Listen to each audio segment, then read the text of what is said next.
Bismillahirrahmanirrahim. Alhamdulillahilladzi amadda man ahabbahu bi junudil anwar wa alhamahu bi anwa'il ulum wal asrar fasara min jumlatil akhyar. Asyhadu an la ilaha illallah wahdahu la syarika lahul wahidul qahhar wa asyhadu anna sayyidana Muhammadan abduhu wa rasuluhul mukhtar.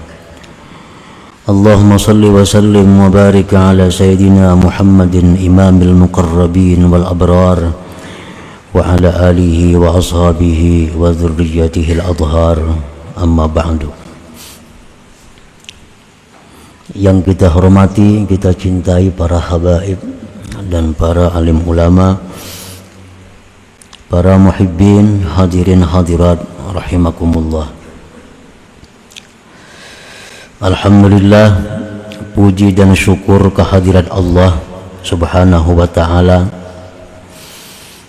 yang telah membukakan hati kita untuk hadir di majelis yang penuh rahmat dan berkah ini. Salawat dan salam kita haturkan kepada junjungan kita Nabi besar Muhammad sallallahu alaihi wasallam dan kepada seluruh keluarga, para sahabat, zuriat yang dan pengikut beliau sampai hari akhir nanti. Para muhibbin rahimakumullah, al-hikmatur rabi'atu wal khamsun min al-hikamil adha'iyah. Qala al-imam Ahmad ibn Athaillah as-Sakandari rahimahullah nafa'ana bi ulumi. Hikmah yang ke-54 dari hikam. Berkata Imam Ahmad ibn Athaillah as-Sakandari rahimahullah, an-nur jundul qalbi kama anna zulmata jundun nafsi. Fa idza arada Allah ay yansura 'abdah amaddahu bi junudil anwar wa qata'a anhu madadaz zulami wal aghyar. Yang artinya bermula cahaya, baik itu cahaya yang disebut dengan nur bidayah atau nur wasatiyah atau nur nihaiyah. Cahaya itu adalah pasukannya hati. Cahaya itu adalah pasukan hati, tentara hati. Sebagaimana bahwa kegelapan itu tentaranya nafsu. Kegelapan itu tentaranya nafsu. Maka apabila Allah menghendaki menolong hambanya, maka Allah perkuat hamba itu dengan tentara-tentara cahaya itu. Dan Allah putuskan daripadanya bantuan kegelapan. Para muhibbin rahimakumullah, itulah terjemah hikmah yang ke-54 ini. Di dalam hikmah ini musannif mencontohkan bahwa di dalam diri kita ini ada peperangan. Di dalam diri kita ini ada pertempuran. Pertempuran di mana pasukan putih yang menuju keridhaan Allah selalu berperang dengan pasukan hitam yang membawa kepada kemurkaan Allah. Setiap saat di dalam diri kita ini selalu ada pertempuran itu.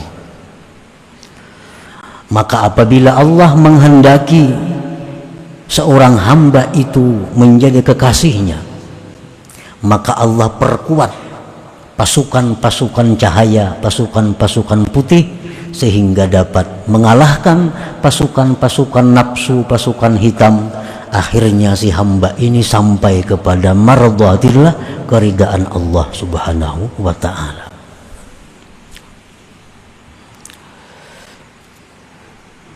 Idza syara'al 'abdu bis-sayr ila mardhatillah aqahun nafsu wa junduha bi anwa'il awaik fawaswasat fi qalbih taswipat taubah wa usraha kay la yasilal 'abdu ila maqsudihi min naili mardhatillah. Hikmah yang ke-54 ini masih berkaitan dengan hikmah-hikmah sebelumnya yang membicarakan tentang cahaya-cahaya itu. Seorang hamba yang berada di dalam kegelapan, seorang hamba yang berada di dalam ketidakpastian seperti kita, kadang-kadang dimenangkan oleh kebaikan, kadang-kadang kita terjerumus ke dalam dosa, kadang-kadang kita sehari ini banyak dosanya, kadang-kadang macam-macam, karena kada ada ketentuan, kada ada arah yang dituju. Ini keadaan seorang hamba pada umumnya. Nah, pada saat seorang hamba ini tidak ada arah, pada saat kita ini tidak ada arah yang mesti ditempuh kemana, Allah memberikan kita cahaya. Nah, dengan cahaya itu lalu timbul di dalam hati kita satu keinginan untuk menuju satu tujuan, keridaan Allah. Timbul di hati kita dorongan yang kuat untuk menuju jalan yang dicintai Allah. Dalam hikmah sebelumnya, cahaya ini diumpamakan oleh musannif ini dengan tunggangan atau kendaraan, bahwa cahaya itu adalah laksana tunggangan yang menyampaikan seorang hamba kepada keridhaan, kecintaan Allah Subhanahu wa ta'ala. Nah, para muhibbin rahimakumullah, apabila cahaya ini sudah ada diberikan Allah kepada kita, tunggangan ini sudah ada, kendaraan sudah ada di depan kita, makanannya, bekalnya, BBM-nya sudah ada, dan kita sudah mulai berjalan dengan cahaya itu selangkah demi selangkah menuju keridaan Allah. Sembahyang sudah teratur, menuntut ilmu sudah terjadwal, membaca wirid sudah aktif sesuai waktu yang ditentukannya.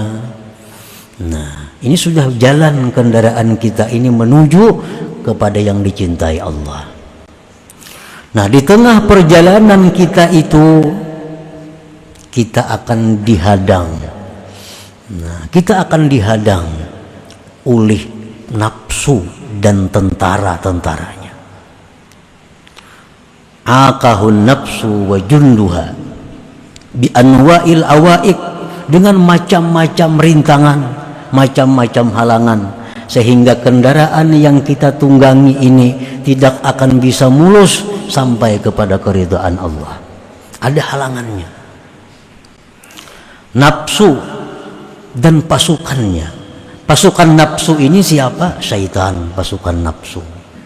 Kadang-kadang bisa anak kita sendiri menjadi prajurit nafsu, istri kita sendiri menjadi tentara nafsu yang menghadang kita, orang tua kita, mertua kita, siapapun bisa menjadi pasukannya nafsu ini. Nah, ini yang menghalangi kita untuk menuju terus ke jalan yang diridai Allah itu. Para muhibbin rahimakumullah, nafsu ini dan tentaranya tadi menghalangi kepada kita. Pertama-tama yang dihalanginya agar kita ini jangan bertobat. Nah, kaina dulu tobat itu. Dan tobat itu sulit. Tobat itu sulit.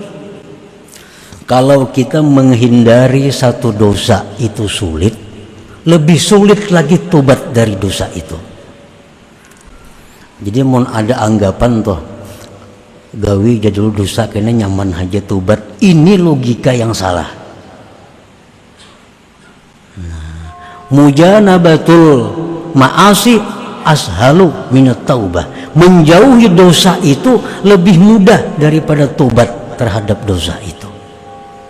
Jadi jangan menganggap penting kayaknya nyaman aja tobat. Tobat itu lebih sulit daripada menjauhi dosa saat ini. Nah, para muhibbin rahimakumullah, jadi halangan pertama yang dihalangi oleh nafsu dan tentaranya ini adalah dengan tobat ini. Kita dahulu banyak kada sembahyang, sekian tahun, sekian puluh tahun sembahyang kadang-kadang kada. Nah, begitu kita tobat kepada Allah, nah kita diwajibkan mengqadha sembahyang yang kita tinggalkan itu. Coba kita bayangkan betapa sulitnya. 10 tahun kita sudah mulai akil balik, 15 tahun umur kita. Sekarang umur 40 tahun, berarti berapa tahun? 25 tahun. Tobat. 25 tahun ini sembahyang kita kadang-kadang sembahyang. Kita diwajibkan menghitung seapik mungkin. Diwajibkan menghitung sewajib mungkin. Diwajibkan kita menghitung sehari ini kira-kira aku ada sembahyang nyata pang 2. Nah 2 sehari kali 25 tahun. Kalau kita ingin tobat, kita diwajibkan mengqadha itu, mengqadha, dan mengqadhanya ini fauran, segera. Nah ini halangan yang pertama. Mudah ke tobat itu jar nafsu kan kaina aja tobat itu. Kaina aja tobat. Makin kaina makin banyak hutang kita.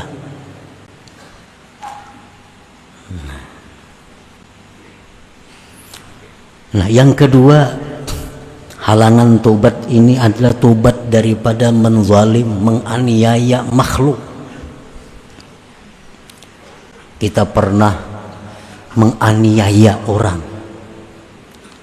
dengan tidak benar, melukai orang, menyakiti orang, ini menganiaya.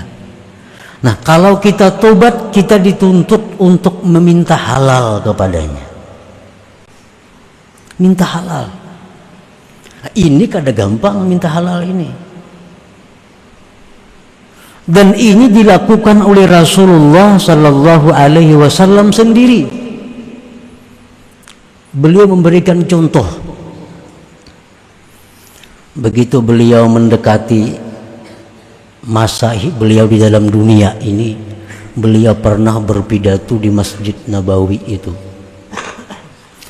Nah, antara lain maksud pidato beliau itu adalah bahwa sahabat-sahabat yang pernah kusakiti, sahabat-sahabatku yang pernah kupukul, sahabat-sahabat yang pernah kuganggu, sekarang aku, kata Rasulullah, minta ampun, minta halal. Kalau kalian tidak mau memberi halal, memberi ampun kepadaku, silahkan balas sekarang ini di tempat ini. Nah ini satu contoh pemimpin. Nah Rasulullah SAW beliau mengatakan demikian. Nah, hendaknya orang ampih jadi bupati kayak itu mestinya. Apalagi nak ampih jadi presiden, para habis masa presiden. Nah, mesti di televisi pidato. Kalau hendak selamat nih, wahai seluruh rakyatku, siapa ada yang merasa terzalimi, siapa ada yang merasa ku aniaya, aku minta maaf, minta halal. Kalau minta ganti rugi silahkan datang kepadaku. Nah umpamanya orang kan wani juga datang ke sana, kita mendatangilah ke sana. Walaupun kita ini terzalimi, kita ini terzalimi, lampu rancak pajak itu terzalimi. Kenapa?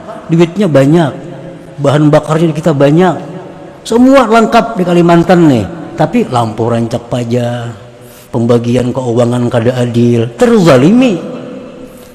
Tapi kita kadang akan menuntut itu. Kalau minta halal kita halalkan aja, cuma kada wani minta halal. Nah, tokoh-tokoh kita itu macam Nabi kita langsung di hadapan sahabat, siapa yang pernah aku tampiling ya Nabi, aku minta halal, tampiling aku kalau kada mahalalkan. Dan ada sahabat yang berdiri, ya sahabat, wahai Rasulullah, pian pernah memukul ulun. Nah, padahal ulun kada salah. Silahkan pukul ya Nabi. Berdiri sahabat tadi nak memukul Nabi. Waktu pian pukul, wahai Rasulullah, ulun kada berbaju, pian harus pacul baju. Nah, jadi sahabat tadi. Sahabat lain ini bingung, waninya ini lawan Nabi kita. Nabi kita lepas baju. Nah, jadi Nabi pukul. Akhirnya sahabat tadi bukan memukul, tapi menciumi tubuh Rasulullah Sallallahu Alaihi Wasallam.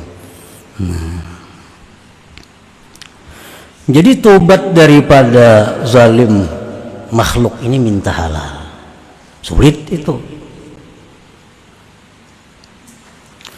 At-taubah min akhdhil malil haram, tobat daripada mengambil harta haram.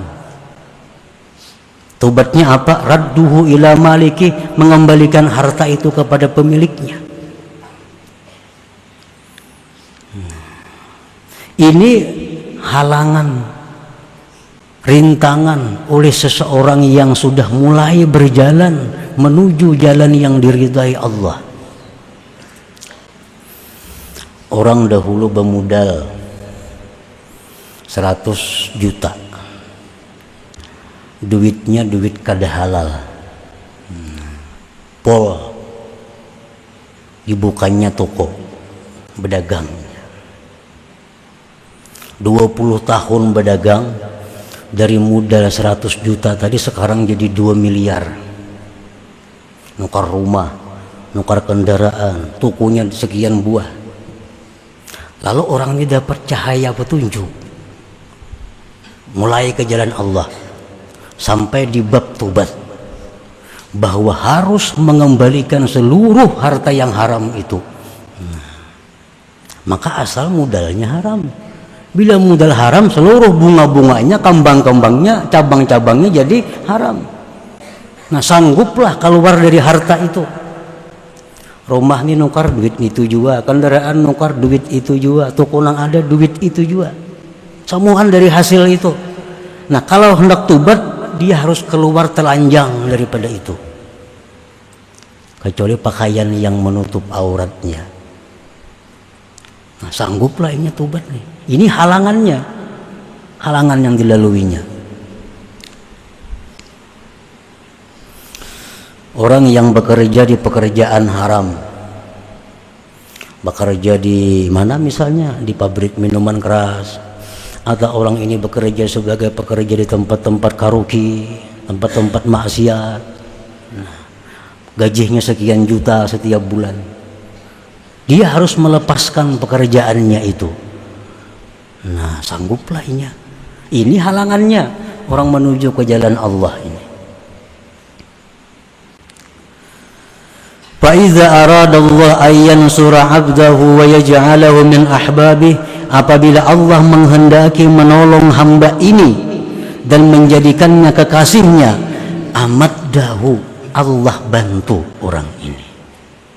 Nah, nyaman aja. Kalau Allah menghendaki si fulan ini jadi kekasihnya, Allah bantu caranya dengan mudah, dengan mulus mengatasi semua masalah-masalah yang berkaitan dengan tobat tadi contohnya. Dengan apa Allah memperkuat? Pertama, bil yakin, dengan yakin. Arti yakin itu apa? Ada musyak, tiada ragu-ragu. Sedikit pun tidak ada ragu-ragu. Contohnya yakin yang kayak apa Contohnya yakin Baitullah itu andaknya di Mekah, yakinlah kita. Baitullah, Ka'bah itu andaknya di Mekah, yakin kita tuh, sedikit pun kada ragu-ragu. Nah, Allah beri hamba ini yakin. Nah, apa nang diyakininya? Wa'dallah wa dhamanahu, janji Allah dan jaminan Allah. Ini diyakininya. Diberi Tuhan hamba ini keyakinan terhadap apa yang dijanjikan Allah, apa yang dijamin oleh Allah. Apa janji Allah contohnya? Walladzina jahadu fina lanahdiyannahum subulana. Ujar Tuhan, siapa-siapa yang sungguh-sungguh menjalani jalan kami, pasti akan kami beri petunjuk kepada jalan kami itu. Kalau kita nih bertikad bujur-bujur hendak sampai kepada ma'rifatullah, Allah pasti akan memberi petunjuk itu. Nah, ini firman Allah. Allah beri hamba ini yakin dengan itu. Nah, yakin. Allah berjanji, wa may yattaqillah yaj'al lahu min amrihi yusra. Orang-orang yang takwa kepada Allah, Allah jadikan urusannya itu mudah, nyaman. Nah, jadi orang ini seandainya taubatnya ini harus menyerahkan seluruh hartanya karena memang dari yang haram, diberi Allah orang ini keyakinan bahwa kalau engkau berbuat itu digantikan oleh Allah dengan yang lebih daripada itu. Nah, diberi Tuhan ini hamba keyakinan. Nah, lalu si hamba ini berani melepaskan seluruh hartanya yang didapat dengan jalan yang haram tadi. Nah, maka dia lalu bisa meneruskan perjalanannya untuk menuju kepada keridhaan Allah tadi. Allah beri keyakinan. Nah, tapi kalau Allah menghendaki si hamba ini kehinaan, maka hamba ini tidak diberi keyakinan oleh Allah sehingga dia timbul keraguan-raguan. Mun aku balapas pada hartanya, kemana aku lagi begana? Kayak apa aku lagi makan? Kayak apa aku menyekolahkan anakku? Kayak apa aku bayar kredit motor, kredit mobil? Kayak apa aku mengatasi itu? Nah, kalau orang dikehendaki Allah kehinaan, dia akan ragu-ragu dengan itu. Ragu-ragu. Padahal dengan jelas Al-Quran mengatakan kalau dia melepaskan diri dari seluruh harta yang haram itu Allah jadikan mudah, dan Allah berikan rezeki yang tidak terduga-duga, yang lebih baik daripada harta yang selama ini dipegangnya, dimilikinya. Nah, keyakinan ini yang dikatakan Nabi sesuatu yang sangat mahal, yang hanya diberikan Allah kepada hamba-hamba yang tertentu. Keyakinan itu. Orang begawi ini gaji 10 juta sebulan, tapi ini di gawian ini kada kawa kada berdosa, berdusta. Ini duduknya di jabatan ini, nah maka di jabatan ini kada kawa jujur. Atasannya ini ada nama hantamnya ini, hendak jujur kayak apa kada kawa jujur, mesti beculas tahun bawahan kayaknya. Nah, kalau orang ini diberi Allah cahaya dan dia berperang dalam dirinya, Allah perkuat dengan keyakinan, dia akan keluar dari jabatan itu, pasti keluar. Allah pun pasti akan memberikan dia kedudukan yang lebih baik, lebih terhormat daripada itu. Tapi kalau Allah lawan hamba ini kada sayang, Allah ingin menghinakan hamba ini, lalu ini ragu-ragu. Aku beambis ini kemana aku begawi, kemana aku memberi makani anak, kemana ini, kemana itu. Nah, sampainya mati keraguan nangka itu lagi dalam hatinya. Ini kalau Allah menghendaki kehinaan seorang hamba itu. Nah, para muhibbin rahimakumullah, Allah subhanahu wa ta'ala akan membantu orang ini dengan yakin. Tetapi bantuan Allah ini aglabiyahnya, sunnatullahnya mesti diusahai. Allah tuh memberi kita bantuan, pertolongan, itu kebiasaannya aglabiyahnya diusahai. Ada proposalnya. Kayak apa caranya untuk mendapatkan yakin itu? Ini kitanya sudah tahu nah, gawianku ini salah. Kalau aku hendak selamat, aku mesti keluar dari gawian pekerjaan ini. Tapi hati ragu-ragu nah, kada wani lagi. Padahal nyata salah tahu, cuma kada wani keluar pada pekerjaan itu. Nah, dicari yakin nih, cari yakin ini. Karena bila yakin itu datang, selamat sudah. Semua yang jahat, yang haram dia lepaskan. Karena dia yakin, dia takwa, dia akan ditolong oleh Allah. Rasulullah SAW bersabda, ujar Nabi kita, ta'allamul yakin. Pelajari yakin itu. Hendak dapat yakin itu belajar yakin. Imam Ghazali mensyarahkan hadis itu, maknahu jalisul mukinin wastami'u minhum ilmal yakin wa wazibul iqtida'a bihim liyaqwa yakinukum kama qawiya yakinuhum. Itu sarah hadis tadi. Ujar Nabi kita, belajarlah ilmu yakin. Artinya apa? Duduklah kamu kepada orang-orang yang yakin. Kawani orang-orang yang punya keyakinan. Dengarkan daripada mereka keyakinan mereka. Selalu ikuti mereka agar yakin kamu kuat seperti yakin mereka. Nah, cari orang-orang yang pernah berhasil dengan keyakinannya itu. Sidin tuh bahari bagawi di situ haram, tapi sidin wani keluar. Sekarang sidin sugih pada dahulu. Nah, datangi sidinnya. Kayak apa pian bahari nang kayak itu? Apa sidin yakin? Nah, yakinnya ini yang kita cari, kita pelajari. Cari orang-orang yang yakin. Kemanapun mereka, ikuti mereka, sekedudukan dengan mereka, sehingga yakin yang ada pada diri orang itu memancarkan ke dalam hati kita. Hati kita pun ikut menjadi yakin akhirnya. Itu kalau hendak dapat keyakinan. Amun dikawani orang yang kali yakin, bertambah kali yakin. Orang yang mencari keyakinan nangka itu nah, duduk di warung, dudukan di gardu, bertambah kali yakin hati. Duduk di tempat-tempat orang yang yakin, maka keyakinan orang itu akan memancar tembus ke dalam hati kita yang kali yakin ini. Liyaqwa yakinukum kama qawiya yakinuhum, agar kuat yakin kamu, ujar Nabi sebagai ujar Imam Ghazali. Kata Imam Ghazali, liyaqwa yakinukum, agar kuat yakin kamu kama qawiya yakinuhum, sebagaimana kuat yakin mereka itu. Nah, para muhibbin rahimakumullah, selanjutnya hikmah yang ke-55 minal hikam atahiyah. Nabi sallallahu alaihi wasallam. Al-Fatihah.